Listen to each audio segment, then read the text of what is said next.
Welcome to Sports Live presented by Cool. আপনাদের সঙ্গে আছি আমি সঞ্জনা আইভি এবং সেই সঙ্গে আছি আমি সৈয়দ আবিদ হোসেন। আমি শুরুটা যখন করছিলাম তখন হাতে ফোনটা নিয়ে শুরুটা করছিলাম, কারণটা হচ্ছে একটু আপডেট দেখার চেষ্টা করছিলাম। কিছুক্ষণ পরেই বাংলাদেশের ইন্ডিয়ার সঙ্গে প্রস্তুতি ম্যাচ এবং টসটা এখনও হয়েছে কিনা সেটা দেখার চেষ্টা করছিলাম। না, টসটা এখন পর্যন্ত হয়নি যতক্ষণে আমরা যুক্ত হয়েছি।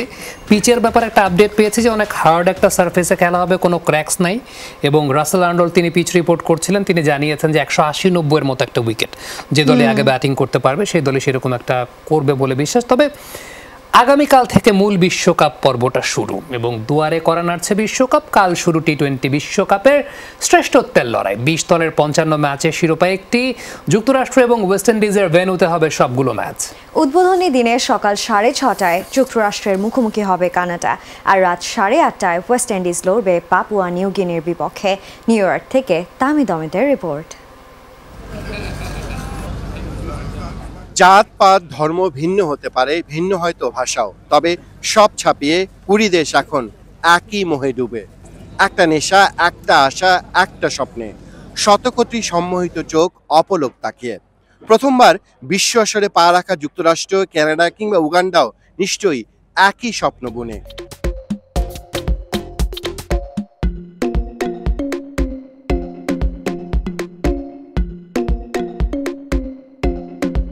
শুরু হচ্ছে আরো একটা টি-20 বিশ্বকাপ। এবারের বিশ্বকাপ হবে যুক্তরাষ্ট্র এবং ওয়েস্ট ইন্ডিজে। যদি বলি 20টা দল, 55টা ম্যাচ, সব মিলে একটা শিরোপার লক্ষ্য, যেখানে ড্রপ ইন উইকেট বলেন বা যুক্তরাষ্ট্রের অস্থায়ী স্টেডিয়াম মেলেন, সবকিছু মিলে নতুন এক ইতিহাসের সামনে এবারের বিশ্ব আসর। এবারের আসরে মূল আয়োজক ওয়েস্ট ইন্ডিজ, জুটি বেঁধেছে যুক্তরাষ্ট্র। মার্কিন মুলুকে প্রথমবারের মতো বসতে যাচ্ছে 4 ছক্কার রমরমা হাট। উদ্বোধনী ম্যাচে স্বাগতিক যুক্তরাষ্ট্রের মুখোমুখি হবে কানাডা। টেক্সাসের বিখ্যাত গ্র্যান্ড প্রেরি স্টেডিয়ামে করাবে খেলা। টি-20 বিশ্বকাপের প্রথম আসর মাঠে গড়ায় 2007 সালে। এরপর মাঠে গড়ে আরো 7 আসর। এবারে পর্দা উঠবে নবম আসরের। এই 8 আসরে চ্যাম্পিয়ন হয়েছে ভিন্ন 6টা দেশ। দুবার করে শিরোপা জেতা ওয়েস্ট ইন্ডিজ আর ইংল্যান্ড। 2007 থেকে 2022 প্রতিটি আসরে খেলেছেন মাত্র 2 জন ক্রিকেটার।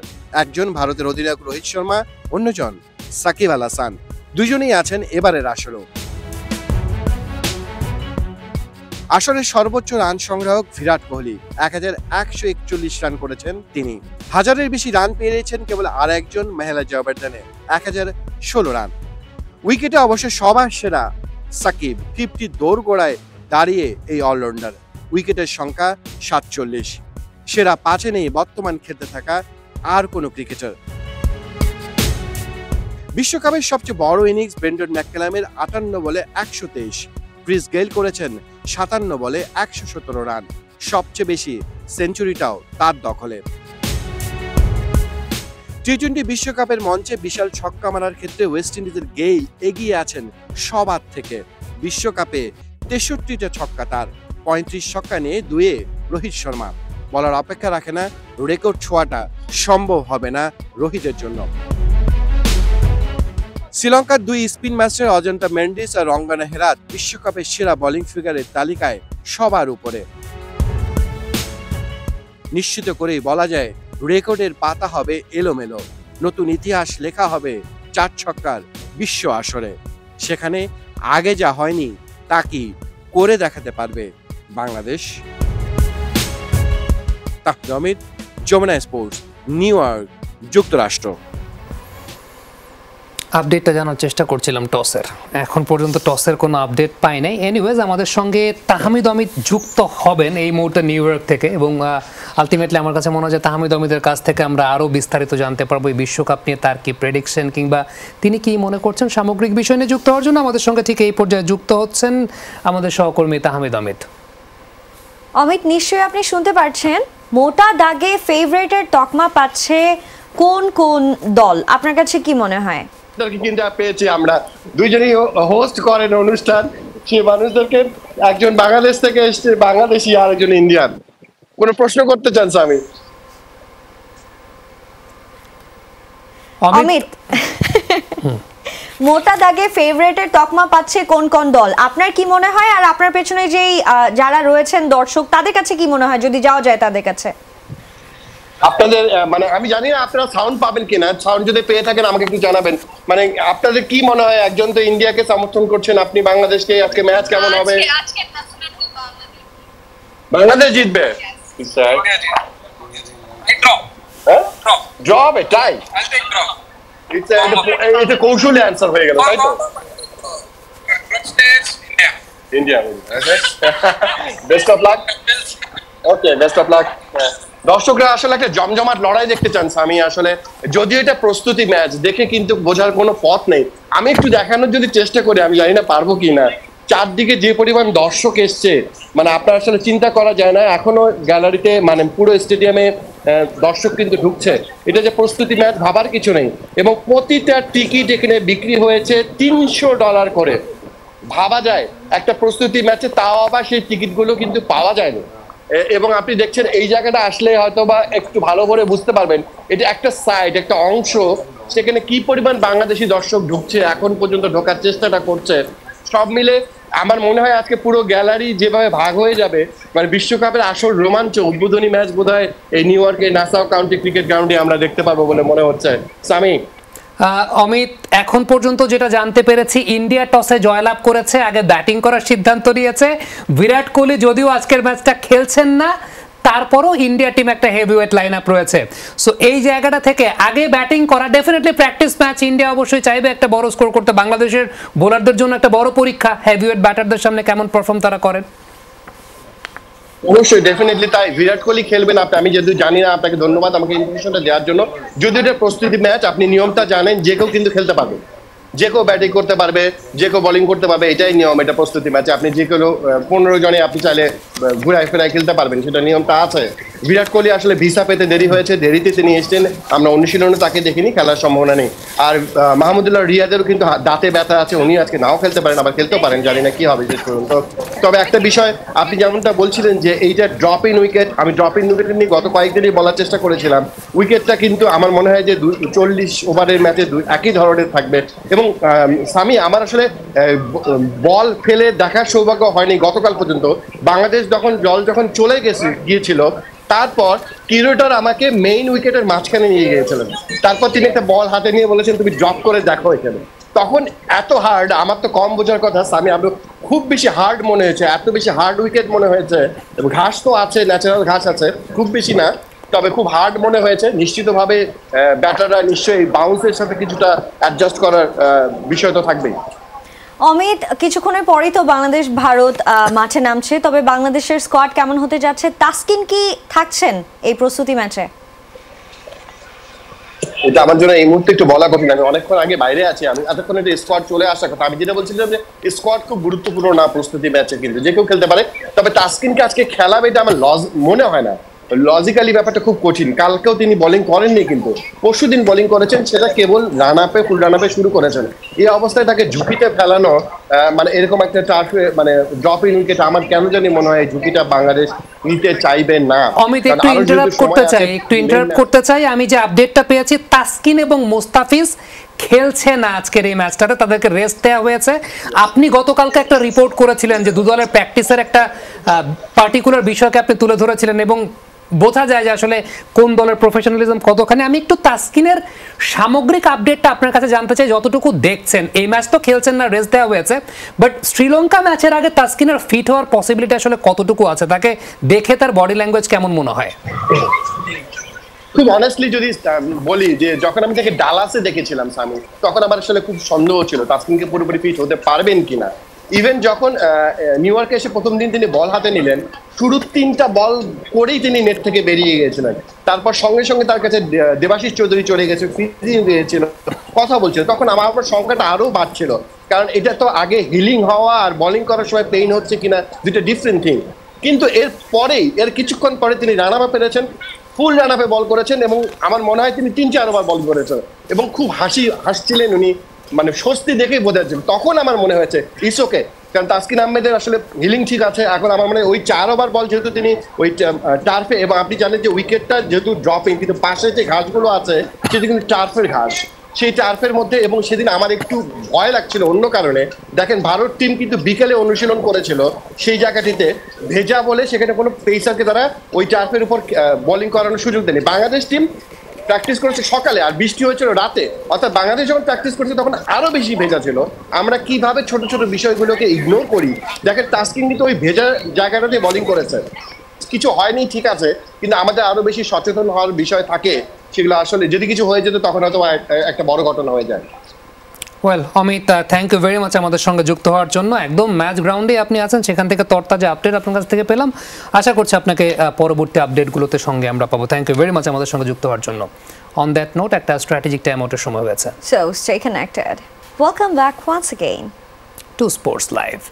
ইন্ডিয়া এবং বাংলাদেশের প্র্যাকটিসের পার্থক্যটা আসলে কোথায়? কিভাবে বড় দল হয়ে উঠলো ইন্ডিয়া, যার উত্তর মেলে টিম ইন্ডিয়ার প্র্যাকটিস সেশনে। হাতুড়ে সিংহের সাথে কৌশলে যেখানে যোজনে গিয়ে দু দলের সেই পার্থক্যের খবর নিউ ইয়র্ক থেকে জানাচ্ছেন তাহমেদ আহমেদ। এই বিশ্বকাপে ভারত অনেক বড় দল, শক্তিশালী দল। বিরাট কোহলি আছেন, রোহিত শর্মা আছেন, আরো কত তারকা আছেন এই দলটিতে। বিপরীতে যদি বলেন যে নতুন যে দলগুলো কানাডা, উগান্ডা, তারা আসলে ওইভাবে শক্তিশালী দল নাই, সেটা তো সবাই জানে। বাংলাদেশে খেলছে সবগুলো টি-20 বিশ্বকাপে কিন্তু বাংলাদেশ খেলেছে, তারপরও বাংলাদেশের প্রতিটা বিশ্বকাপ যেন হতাশার গল্পই শোনায়। এখন এই যে বড় দল, এই শক্তিশালী দল, তারা কি শুধুই কাগজে কলমে, তারা হঠাৎ করে বড় দল হয়ে গেছে? নিশ্চিতভাবে না। আমরা যদি এই পার্থক্যটা বোঝার চেষ্টা করি, ভারত এবং বাংলাদেশের অনুশীলনের দিকে তাকাই, তাহলে কিন্তু পার্থক্যটা স্পষ্ট হয়ে যাবে। একটু যদি তাকাই ভারতের অনুশীলনের দিকে, দেখেন প্রথম ভারত দল মাঠে প্রবেশ করার পর রাহুল দ্রাবিড় সহ পুরো একটা দল গোল হয়ে একত্রিতভাবে রাহুল দ্রাবিড় বলেন, ক্যাপ্টেন বলেন, একটা মেসেজ দেওয়ার চেষ্টা করেছেন। এই দেখেন ভারত একটা বড় দল, বড় বড় তারকা, তারপরও কিন্তু ঠিক সময় তারা মাঠে এসছে এবং সবাই মিলে একত্রিত হয়ে একটা মেসেজ নেওয়ার চেষ্টা করেছে।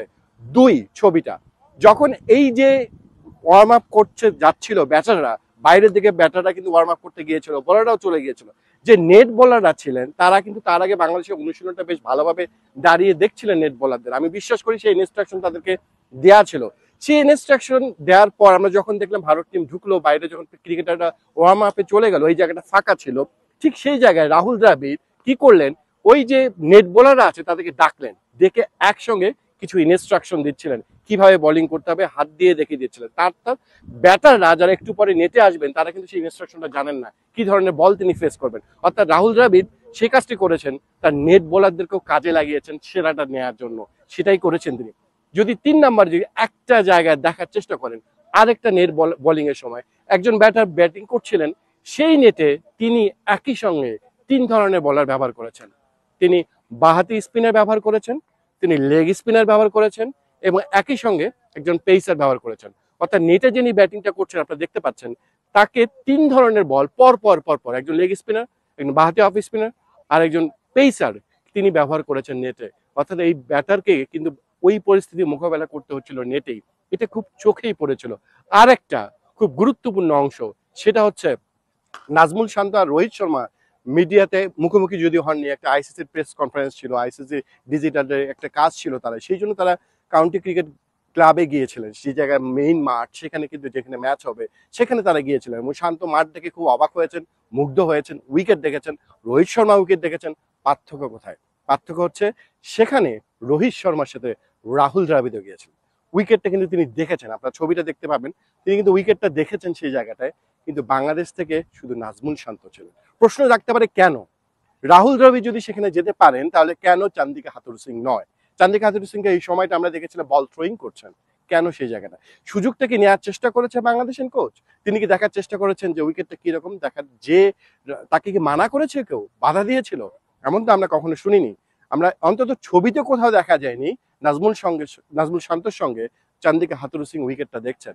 অথচ যদি বাংলাদেশের অনুশীলনই দেখেন, একটু এলোমেলো, বোঝাই যাচ্ছিল সেই দলের মধ্যে সাকিব আল হাসান একটু দেরিতে অনুশীলনে যুক্ত হয়েছেন এবং ব্যাটাররা যখন ব্যাটিংটা করছিলেন তার আগে কিন্তু ওয়ার্ম আপ করতে কাউকে ওইভাবে বাইরের ফিল্ডে যে দেখা যায়নি, সেখানে পেসাররা আলাদাভাবে অনুশীলন করেছেন। কালকে কিন্তু পেসাররা এই মাঠে অনুশীলন করতে পারেননি, খুব বেশি বল করতে পারেননি, ভেজা ছিল। যে আউটফিল্ডটা আমরা জানি সেটা টার্ফের উইকেট, মানে ঘাসগুলো ছিল, সেখানে টার্ফ যখন ভেজা থাকে বোলিং করাটা খুব কষ্ট হয়। সেখানে কিন্তু ভারত দল সেটা নিয়ে একটু ক্ষোভ প্রকাশ করেছে, উষ্মা প্রকাশ করেছে, তাদের বোলারদেরকে তারা ব্যবহার করতে পারেনি। আমাদের কাছ থেকে কিন্তু কিছুই শোনা যায়নি। আমার কথা হচ্ছে ঠিক আছে, ওকে হতে পারে, কিন্তু এই যে ভারত বড় দল এমনি এমনি হয়ে যায়নি। এই অনুশীলনের এই পার্থক্যগুলোই যদি আপনারা দেখেন, বাংলাদেশ দলের অনুশীলন দেখেন, ভারত দলের অনুশীলন দেখেন, পার্থক্যটা স্পষ্ট হয়ে যায়। দল এমনি এমনি বড় হয় না।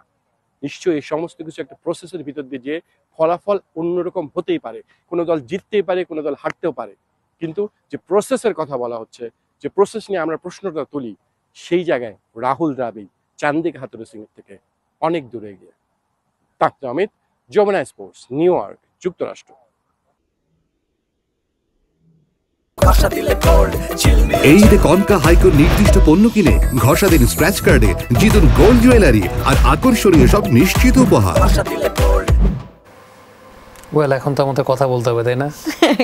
মানে আমি চিন্তা করছিলাম, তাহমিদ অমিতের কথা শুনছিলাম, আসলে এত মনোমুগ্ধকর একটা ডিসপ্লে তিনি করছিলেন। আমার কাছে মনে হয় ওই দুই দলের পার্থক্যের জায়গাটা তিনি খুব ভালো মতো উপস্থাপন করেছেন। তবে আরও দুটো দলের পার্থক্যের আলোচনা কিন্তু হতে পারে, সেটা হচ্ছে ইউএফএ চ্যাম্পিয়ন্স লিগের ফাইনালে আজ রাতে মুখোমুখি হবে রিয়াল মাদ্রিদ এবং বরুসিয়া ডর্টমুন্ড। শক্তি, সামর্থ্য, ঐতিহ্য সবকিছুর বিচারে গ্র্যান্ড ফাইনালে ফেভারিট রিয়াল মাদ্রিদ। তবে রেকর্ড 14 শিরোপা জয়ী রিয়াল কোচ আনচেলত্তি বলছেন ট্রফি জিততে সামর্থ্যের সেরাটা দিতে হবে তার দলকে। হুঙ্কার দিয়েছেন ডর্টমুন্ড কোচ এইডিন তেরজিসো। ফাইনাল খেলার জন্য নয়, জেতার জন্য মাঠে নামবে বরুসিয়া, দাবি তার। ইংল্যান্ডের ওয়েম্বলিতে রাত 1টায় শুরু হবে এই মহারণ। এই ছিল আজকের স্পোর্টস লাইভে। এতক্ষণ সঙ্গে থাকার জন্য সবাইকে ধন্যবাদ। আল্লাহ হাফেজ। ছেড়ে দিলাম।